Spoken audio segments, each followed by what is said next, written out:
Hello YouTube, this is Morgan, Airspeed Prime here with my next Star Wars The Last Jedi discussion video. This one is going to be continuing my thoughts on the characters, and this one's going to be about Kylo Ren, Ben Solo, whatever you want to call him. So I think, obviously, the strongest characters in The Last Jedi were Rey, Luke, and Kylo.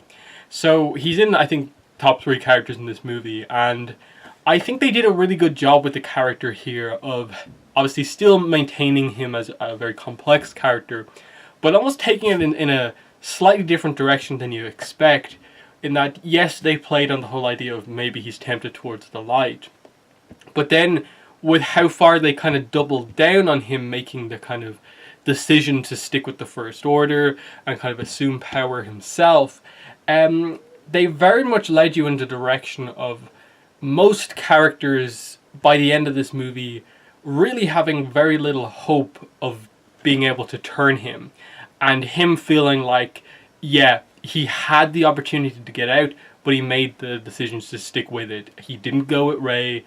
He decided to just assume Snoke's position the second he was killed, and we just kind of have to accept now that for the most part there's potentially no chance of getting him back. And I think that is a good position to have him in that I think the only character you're going to have who potentially has hope for him is probably going to be Rey. And even then, I'm not sure if they necessarily will want to stick with that, in that she offered, I suppose, so much to him here and then was kind of betrayed. I don't know if even she will necessarily feel that hope, but I think once they get through a lot of the action stuff in episode 9 and get down to the kind of resolving the story, I think we'll probably see that Rey will have something where she really feels that he can turn back, even if the likes of Luke, Leia, everyone in the Resistance feels there's no hope. So that worked, I think, very well for his character. Just almost, I think, getting out of the whole situation of like, he's kind of reverse Anakin. He's on the dark, but he's being tempted back to the light. And here he makes a decision to stick with the darkness, despite, the potential for so much if he had sided with the Resistance. But I suppose we'll get into more specifics. Obviously, Kylo and Rey and their dynamic across the movie was definitely one of the most interesting and I think most well done parts of the entire movie, establishing the force connection between the two of them, and I think very clearly him manipulating her to a degree for a lot of the scenes, playing on her issues with her parents and the fact that when they seemingly had that force connection, they both kind of saw the potential for each other, but because the connection was orchestrated by Snoke, and we know that Kylo can kind of conceal his emotions when he needs to, there's definitely the idea that what Rey saw wasn't really what was actually going to happen, hence the whole, like, Luke saying, this is not going to end how you think it's going to end, because I think with Luke the entire movie, he knew that that moment when he encountered Kylo in the flashback, or when he was Ben, and looked into him and saw the darkness, as much as he thought for a second about killing him, he didn't. But I think the level of darkness that is in him was enough that he kind of felt like, I don't think I can get him back.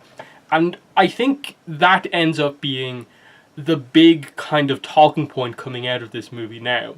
It's that, okay, I understand people who have a huge sympathy for Kylo, but I also understand people who've kind of given up on him. He's just a villain now. I kind of still feel it's somewhere in the middle, and that they're going to have something more complicated happen with his character.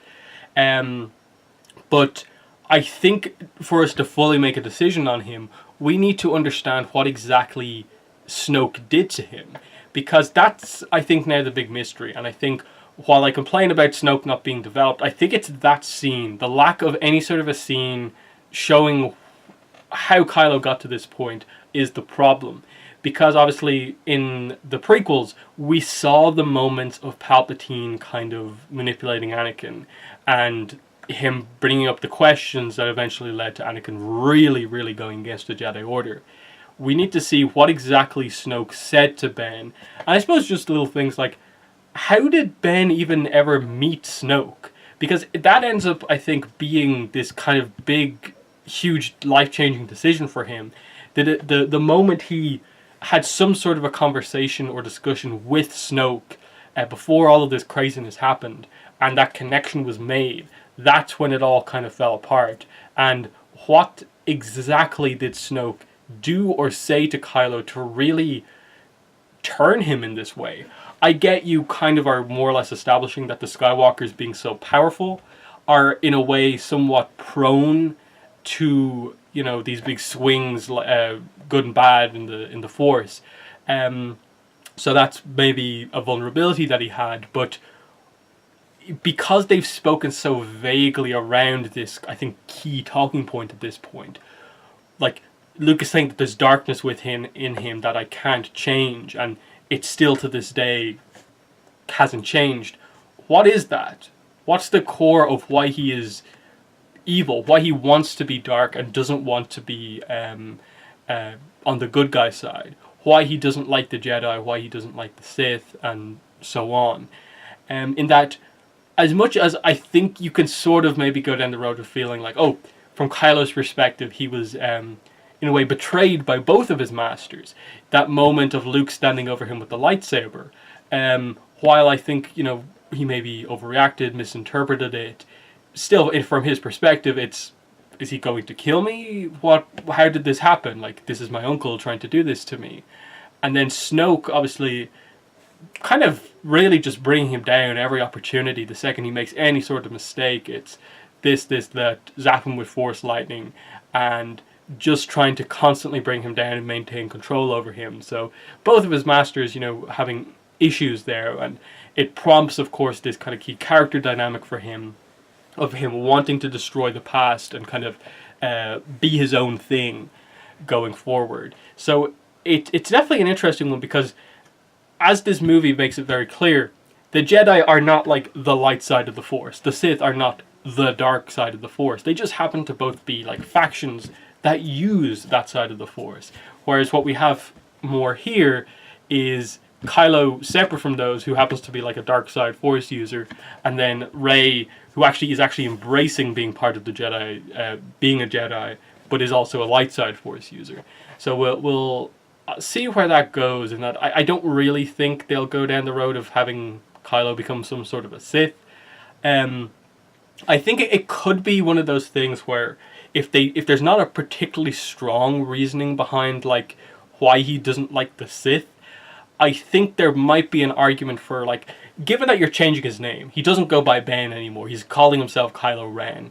Why could you not have just, like, called him Darth Ren or something like that, and just given him the Darth title, which gives a reason for him to have a different name than his actual, like, birth name, rather than just being like, oh, here's this random Kylo Ren name, and then he's, like, the leader of the Knights of Ren, but we don't see the Knights of Ren. And I that's another thing, that's obviously a potential for episode 9, in that was set up in episode 7, the Knights of Ren. It was further, I think, set up here in that Luke says, he took some of my students and then slaughtered the rest. The other students are clearly the Knights of Ren. Where are they? Are they still with him now? Were they actually the Praetorian Guard? What's up with them? Just some of the lack of explanation about some of this stuff is a little weird, in that you'd think the events of this movie, Kylo would have his knights with him, but it isn't the case. I suppose the one fear with them would be that they used them in episode 9 like they used the Praetorian Guard here, as just a way to have a big fight scene where you can kill off a bunch of somewhat strong characters to improve how powerful the hero characters are. I don't know if that's what they'll do, but there's obviously the potential to do that. So that's going to be an interesting one, in that I feel with the Praetorian Guards dead, you will have to have Kylo now reorganize, and I think you probably will have his knights be kind of his Praetorian Guard in a way, coming into episode 9, and that's probably why they set them up the way they did. And that will be a good challenge for Rey to maybe get through before the more impactful potential battle between Rey and Kylo, the kind of final big battle. But Yeah, I suppose him in the early stages of the movie was very interesting because he's still wearing the mask. You see Snoke really bring him down a peg or two, insulting him about being his injury at the hands of Rey in the previous movie. How he killed Han, but it like destroyed him to do it, and now he tries to compensate for that by basically taking out Leia, but is unable to do it. So as much as he's still this character who is, I think, based on almost every decision he makes in this movie, he sticks to the dark side and never really makes any sort of light side decision as such. He sort of assists Rey, he tries to get her connection, but it's all ultimately to try and bring her over to his side. When he doesn't kill Leia, it's not like this act of mercy, because of course he's not saving her as such in this scene. He's just making a decision to not be the one to kill her himself.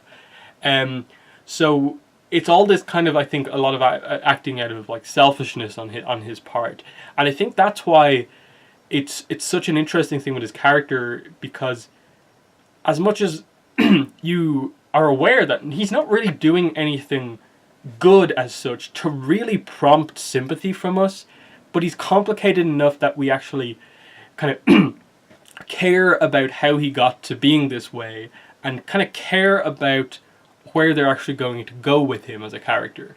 And just the fact that he has these moments, he still, like episode 7, has these moments of when something doesn't go right, he just has this almost childish outburst where he just breaks stuff and is very angry. And you can see that in some of the tactics that he employs, of just the second Luke walks out, he's like, attack every single thing that we have, attack Luke, and it gives the Resistance a chance to get away. And then the second the Luke thing disappears, he realizes that, like, oh, I made a mistake. That he doesn't have these strong tactics because he's making all these decisions out of like emotional reactions, and that he is this flawed character who still has so much conflict within him, but is not really showing all that much of a chance to come back. And I think that's such a unique dynamic. Whereas like it's very different than the Anakin one, because the Anakin one is obviously starting off on the light side of the Force, and then it's just the pure temptation to darkness arc for him, and you see where that comes from. Here it's like started off on the good side, kind of had it all going for him. This kind of influence over his mind by Snoke happens. Then stuff starts to go wrong with like kind of Luke in the Jedi Order, and that kind of makes his mind up for him, and he's on the bad side, but is being tempted back to the light side constantly, and is doing everything he can to remain dark. And it's only like basically within this movie that he kind of feels like he's gotten past most of those temptations. There is still obviously the idea that Leia is actually still alive, and he will probably still want to try and get rid of her. And that seems to be the overall goal of the First Order at this point, is to eliminate the Jedi Order via eliminating Rey, and also take out the Resistance. And we'll see exactly how that happens, and if Kylo has any goal beyond just kind of personal revenge against individuals. So that's I think just something with the First Order in general, in that it doesn't really feel like they're taking over planets in the same way that like the Empire and Rebel War was about. So we'll see if they delve into that anymore. Kylo as a fighter in this movie had a couple of nice scenes. You saw how good of a pilot he was. That was definitely one of the more impressive scenes with him. Just destroying most of the Resistance kind of X-Wings and stuff like that, which meant that the attack on the bridge with Leia was just this completely defenseless attack, and he obviously had the opportunity to kill her but didn't, and the other pilots had to do it. There is the fight against the Praetorian Guard, which I talked about in the Rey video, and I think while there were moments of skill from him, it feels like they're not presenting him as powerfully as they could. One, I think, key point is that Snoke shows that he can use Force lightning, and Kylo's not injured to the point where using lightning would have an adverse effect on him, and that's the whole idea with Anakin Vader. The reason Vader never uses Force lightning is because he's mostly made of machine, and if he used lightning, it would obviously destroy parts of himself in using that technique. Kylo, it seems like, should be able to use Sith lightning, but doesn't. And is that a kind of thing of just he associates that ability with the Sith and so doesn't do it because of that? Because otherwise it seems like he likes power, so it seems like a technique he would want to use. And I suppose his lightsaber style of fighting shows that focus on power, in that it very much feels like a kind of broadsword style thing, where the way he constructs his lightsaber is that it's so focused on blade power that he has to have the exhaust vents on it, which is what those things are, on the side. And that came across quite well. It's just that his style leaves him so open at points in fights where it doesn't feel like he's really in control at all, which fits for the character, but he should have the skill and training to be very comfortable in fights, is what it kind of feels like. So it feels like he's going to have to go through a lot of training himself to get to a point where it really feels like if they are going for a final Rey and Kylo confrontation, that it's as big as it should be and it has the impact it should. What else do I need to talk about with Kylo? Obviously he gets tricked by Luke in the kind of big final scene at the end, which speaks again to how kind of when he gets angry, he just focuses on one thing and doesn't see anything else. Because there's so many clear things that show that Luke is not basically there. One, he's not altering the surface of Crate to form it into the kind of red salt. Two, he's got the lightsaber that Kylo saw get pulled in half in like a previous scene. Obviously Luke's hair, clothes, completely different. Luke looks younger than he should. And then the fact that they're having a lightsaber fight, but Luke is not actually touching him with the lightsaber fight. Luke never actually, like as such, touches him in the middle of the fight. So there's that. But I like that in the end it's this moment of when Luke walks out in that fight, he's not trying to convince Kylo. He's just stalling for time. He knows he himself cannot be the one to in any way get him back. And he's just out there to stall for time and give the rest of the resistance a chance to get away. And it is this great moment of just Luke saying, and it obviously is this thing that infuriates Kylo, of just that the resistance is going to form into a new rebellion, and I will not be the last Jedi. And it's this amazing moment because it's just him showing in that moment of just like, me stalling you here has allowed two things to happen. One, the Jedi Order will continue through someone else. It's not over. Your want to get rid of the past is not going to be fulfilled. And then the resistance which you think you're going to destroy today is only just starting. The war is only just beginning now. And obviously the implication is, and you won't win. You're on the wrong side. So that is a great thing to just plant in his head of just, he had the opportunity at the end of this movie, Kylo, to end everything and complete a full victory, but didn't because he made all these mistakes. There's obviously the weird relationship he has with General Hux, which I really don't know how to really take that one going into 9, in that it felt like the way they did it at the end with regards to Kylo becoming the new Supreme Leader is that he just has complete control over Hux now. Hux is afraid of Kylo now, properly.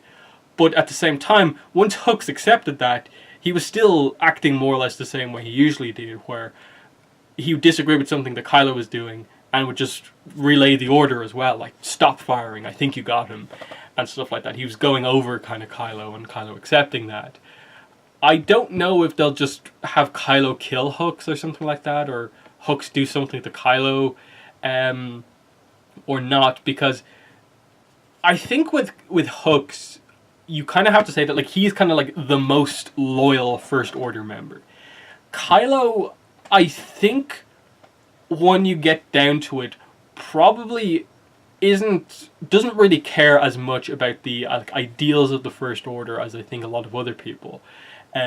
He seems to just have been there primarily because Snoke was training him, and of course he'd fight for Snoke because of that. I don't know how much Kylo really necessarily cares about the First Order's overall plans.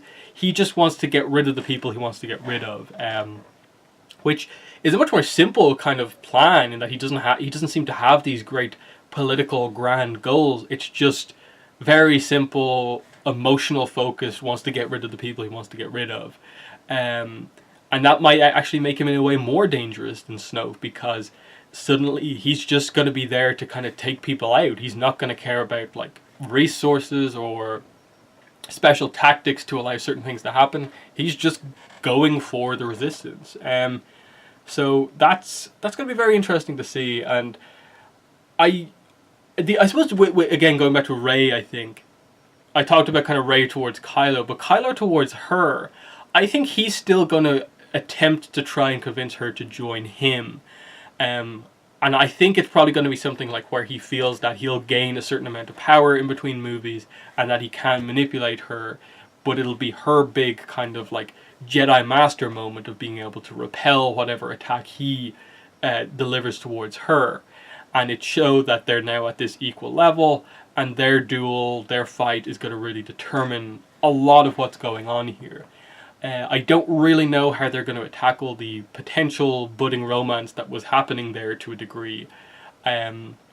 Because I do think Kylo was kind of... I think that's in a way what he wanted, that if Rey had joined him, I think that's what would have happened. It would have been a romantic relationship between the two, and kind of in a way like Anakin asked Padme right at the end of just like, join me, you know, like our new empire type stuff, that we can rule it together. That's what he wanted here, but didn't get. So that's very, very interesting. Obviously, like Kylo and Leia, they'll have to do something there.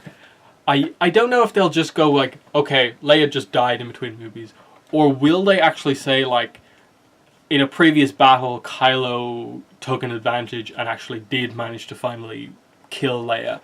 I don't know if they'll want to do that off screen, so I feel they may just have Leia, you know, have passed on in between movies. I suppose Luke and Kylo earlier on in the movie, and I suppose a little bit more analysis on the flashback as well.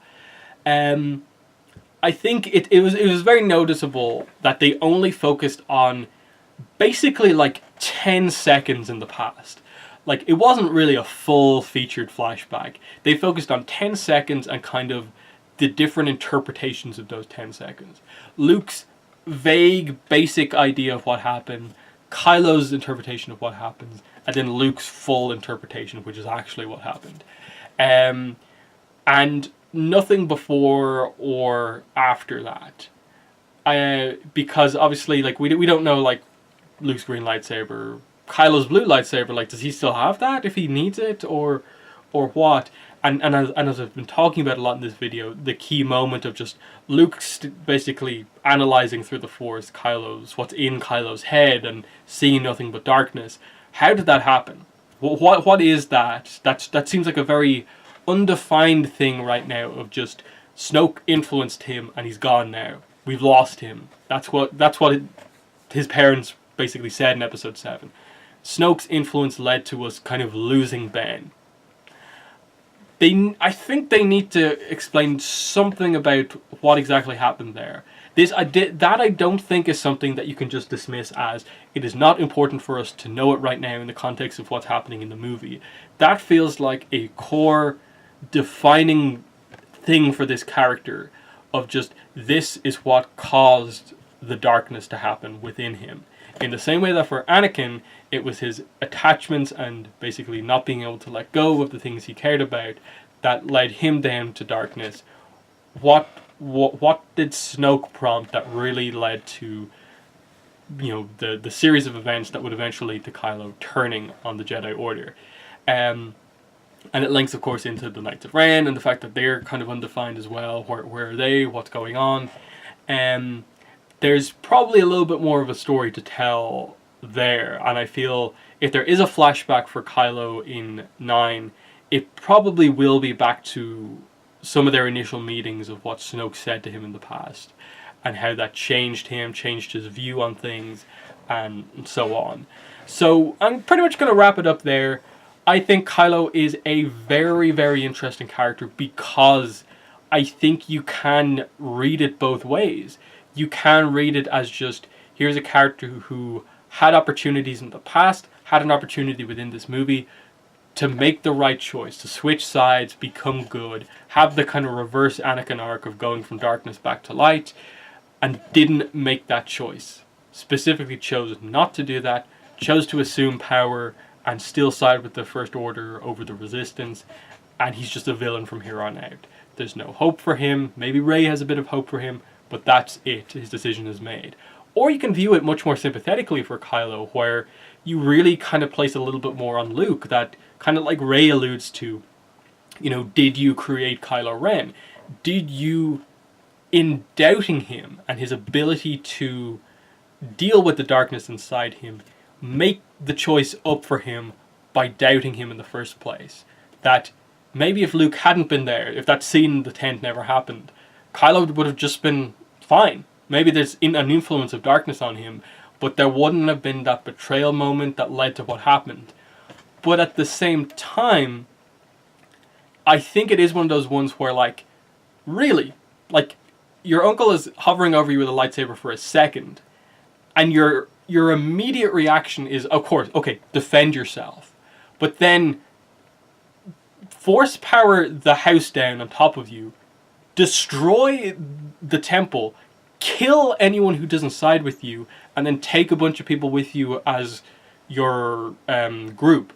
There's clearly, I think, more to it than just Luke betrayed me, so I did what I had to do. There was a plan that happened there. That people sided with Kylo, that he clearly had to some degree planned this beforehand, and that's how it all came about.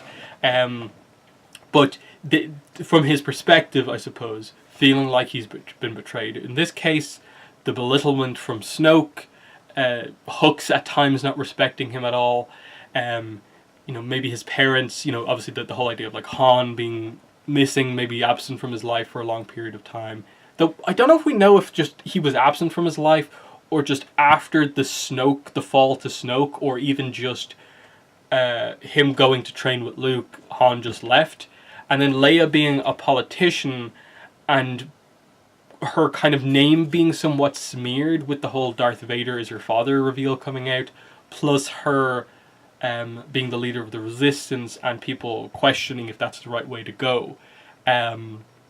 That's probably how they link all of this stuff together with Snoke, in that, of course, Snoke's the leader of the First Order. So he would try to somehow take down the one opposition to the First Order by manipulating the leader of the Resistance's son and, you know, really changing the power dynamic there. But that's something that I don't know if we'll ever get the full story of. But I think some slight context about those early moments between what Snoke actually said to Kylo is important. And just in general, there's so many complex dynamics going on here. Is there still any hope for like positive relationship between Kylo and Rey? Their connection felt very real, but is it over now because of the betrayal, or will they, next time they meet, will they still feel like they're connected? But that's been the video. Thanks for watching, and bye.